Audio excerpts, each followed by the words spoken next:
Hey, what is going on, everyone? Welcome back to another episode of the Broncos edition of the Man Hour Sports Network. I am your host, Nate the Great, and just like last week, I will be having a special guest each week covering each game, including the preseason ones. And I'm here today with a guy who's a Chicago Bears fan, but is also, like me, a big Josh Allen fan. Mike Hughes, how are things going on your side? Going pretty good, man. I appreciate you having me on. It's always a blast watching your shows, and it's. I'm very happy to be here. I'm happy you hopped on as well. Uh, Now, getting right into the game, you know, Broncos lost badly, but it was their ones against our twos for pretty much good, what I would say, first quarter, a little bit in the second, but anyway, do you think this is just an overall NFL question? Do you think that really they should, when heading into these preseason games, do you think that whatever one team decides, they should have like an agreement, maybe play the ones on the defense with the ones on the offense, or having it twos versus twos instead of ones versus twos for preseason, just to get like a better idea of how to judge the players? I think it's an interesting conversation. I think the problem with that is situational situations, and I know that sounds very obvious, but if you're playing against the New York Jets, they want all of their ones playing because a lot of them are rookies, a lot of them are younger guys who deserve those reps. Whereas when you look at the Buffalo Bills, they're not going to play Josh Allen as much as you'd like. You look at a Mike Tomlin type team, the Chicago Bears, even with as horrible as we are, we're not going to play Justin Fields a certain amount of times because we know he's his starter at the end of the day. I don't think you could do that just because, certain teams want specific things done and they want specific people to be getting a certain amount of minutes in preseason. And that's the beauty of preseason is some guys don't play at all and some guys play 30 minutes a game. And I think it would be really hard to do that. Yeah, I could see where you're coming up with that. Now, I guess that kind of leads into my next question. Going on, talking a little bit about the Buffalo Bills side first. Case Keenum, I thought they did it. I thought what Bills did on the coaching staff was smart. They played Josh Allen for one drive with the rest of the ones. Mm-hmm. But then they subbed in Case Keenum to play with the ones, just in case if Josh Allen, knock on wood, goes down hurt, Right, or the injury, or they face in some sort of situation where Case Keenum will have to play against play with the ones. Now, do you see like that? I know it's similar to the last question. Do you think that it should probably be a good idea if every team decides to do this? I think you mean for like the quarterback position and like Yeah. giving them reps with the ones. Mm-hmm. Yeah, I Yes. think I think it's definitely a conversation that me having the background here as a Bears fan, I wish Justin Fields would have had more reps with the ones last preseason because we saw what happened with Andy Dalton 2 weeks into the season. He goes down, and now Justin Fields has no connection with anybody outside of Darnell Mooney, and that was a problem. It was a problem, and that was a big part of the adjustment period with Justin Fields and his, I think it was like 8 to 10 starts throughout the season. He worked with Mooney throughout the preseason and throughout training camp last year, and that was really his go-to guy. Allen Robinson, he had no connection with. And I know that's a little off topic, but I think it's the same conversation at hand is, knock on wood, because Nate, you and I have talked about it. Josh Allen is that dude. And this season is, to me, the MVP season we're all waiting to see from Josh Allen because he has everything. Justin Herbert, other guys like that as well. You really want to see those guys succeed. But kind of similar to Justin Herbert in that situation with Tyrod Taylor a couple years ago, you want Justin to get those reps because you want, if in case something, like let's say the training staff punctures your lung in the middle of right before a game, like Tyrod Taylor, Then you have Justin Herbert here, and it's not even on the game or in practice injury. It's a freak accident. So you definitely want that to happen. A big guy, former Chicago Bear, who also played. He went 7 for 8, 65 yards, 0 touchdowns, 0 interceptions. Matt Barkley. I love Matt Barkley. He's a great guy. Casey Keenum, though, 16 for 18, 192 yards, 1 touchdown, 0 picks. It's good to see him doing that. And as someone who's watched him a lot, in his former days being in Minnesota, he's a great guy for your locker room. And he's someone that I do think they're going to be able to have a great quarterback room. I think at the end of the day, I think even if Josh were to go down for a little bit, he can kind of mend the ship, especially with, the defense that they have and Stephon Diggs and Dawson Knox and all those guys. I think it's a good idea, but I wouldn't bank on anything happening to Josh. Now let's go into one last topic before we flip to the other team to talk about Denver. The one negative thing that I saw, and it was very similar when the Broncos played the Dallas Cowboys, and then the Bills did the same thing when they played the Colts. Right. Bills have to get rid of these penalties. Now, I think that, do you think, just like with the Dallas Cowboys, do you think that's going to be a big problem this season for the Bills?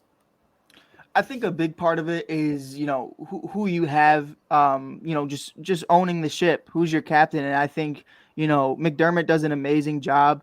And I think, he's a great head coach. And I think, at the end of the day, they're feeling Brian being gone. And I love Dable, and I think he's a great coach, and I think he's one of those guys. If you just heard him mic'd up from that Denver game, he's definitely a vocal guy. He definitely expresses himself, and he definitely does what he needs to do for you to be the most disciplined that you can be. And I think that's what comes with preseason, though. That's definitely a big part of preseason, is really just getting back into the snap count, really getting back into your groove, really getting back into where you're supposed to be, in the spots you're supposed to be in, and how you're supposed to react. I think it's definitely a part of it. I wouldn't say and it's I'm not going to say it's no disrespect, because honestly, I'm not the biggest fan of him. Mike McCarthy, I feel like, he just kind of shows up. He has his blueprint, and he doesn't really care about really what goes on the field. But the guys who run this Bills organization and the guys who run this coaching staff, I do believe they're going to clean this up. It's just very early. It's very early. It's only week 2 of training camp. Not training camp, preseason. So, I think by the time it all comes together, maybe week 2, week 3, you're going to start to see probably one of the best defenses in the league and one of the best offenses. Okay, I have one more thing to say about the Bills. I just feel like that with the Buffalo Bills, and just like with any other team, all that matters is what adjustments that you have to make. You look at this team last year, their offensive line was the biggest problem week 1 when they lost to the Pittsburgh Steelers. But then they adjusted it, and at the end of the game, for all you know, Josh Allen's throwing 4+ touchdowns against the Kansas City Chiefs with not to Stephon Diggs, but now I'm blanking on his name, but wide receiver number 2 this year. Cole Beasley, wasn't it? No, it wasn't a Cole Beasley. This year, Cole Beasley's not even on the team. Oh, you're talking about this year. Okay. Yeah. It was against the Kansas City Chiefs. He threw 4 touchdowns to a guy, and I can't remember the dude's name. But heading into this year, he's the wide receiver number 2. Right. Oh, you talking about Gabriel Davis? Yes. Yeah. 100%. And yeah, he's a dog. Yeah, and so now flipping on to things to the Denver side, did you see any improvement on the running game? Because last week they only rushed for 32 yards. And this week they didn't play any of the starters. Neither Melvin Gordon or Javonte was playing, but I didn't see anything come out of any of them. Yeah, I think it's a hard conversation when you have 6 running backs who played in this game and none of them were the 1 or the 2. So I don't really take anything into account, because when you look at all 6 of them, how many of them are really going to be on the roster? I have no idea. How many of them were just gadget plays? Who knows? You know what I mean? Some of them are wide receivers. So I think, when you really take things into account and you look at the rushing yards, I'm looking at it right now. You have less than 50 rushing yards between 6 guys. It's ugly. It's ugly. But I think at the end of the day, the biggest rushing part of the Denver Broncos outside of Javonte Williams, it's not going to be Melvin Gordon. I think it's going to be obviously Russell Wilson. So I think, once the Yeah, starters get that's in true. there, yeah, it's gonna be solid. It's gonna be fine. And I think right now a lot of people feel the same way, Nate. No one cares about preseason, especially good teams. And that's the conversation we were having earlier. Is we're gonna play our threes and our fours because we're a complete team, and we don't want anybody like on the New York Giants right now who have one of their best defenders just tore his ACL this morning. So you look at it from that perspective. I think Denver's in a situation to where they're not willing to risk any of that. They don't care about these meaningless games. The guys who are getting reps, that's great for them, but I wouldn't take it into account of being fearful of the season. Actually, an ESPN reporter. I follow a lot of his content, and I've actually been on a show with him once before. Jeremy Green. Mm. He said that for the teams that did well in preseason, don't overreact on it. Yeah, I But mean, Nate, let's be real. My Bears are 2-0, and it's probably the best highlight of my year that's going to be for the Bears. So I'm not really taking too much of it into account. and then, but if the teams that do very bad, that have a bad game for preseason, Mm. um, it's not looking too good because all that it just reflects back on the coach. Right. I did see. I meant to tell you in the chat too. I saw the Baltimore Ravens have a crazy stat. They've won 22 straight preseason games. Isn't it? I was like, it baffled me. I didn't even know that was a. I didn't even know that was a thing. I knew that, but again, like But it doesn't matter. You know what I mean? Like how many playoff games during the exactly. seasons? They've won one, and that was the Titans. Exactly. And it's one of those conversations where it's okay, I've won 22 straight preseason games, but you're not going to get an award for that. So I think, Denver specifically not playing Williams or Gordon or even Wilson, yeah, that's fine. I wouldn't even worry about it. Um, and then one final thing before we give this a close. Do you think it was a smart move for the Broncos to play Albert Ogoyena for a little bit? Because he wasn't the starting go-to guy last year because Noah Fant was still on the roster. Yeah, I think, this kid got drafted relatively high, I would say. It wasn't like a top 10 pick or anything like that. But when it comes to a tight end, you look at guys like George Kittle who fall to the second round. You look at a bunch of guys like that.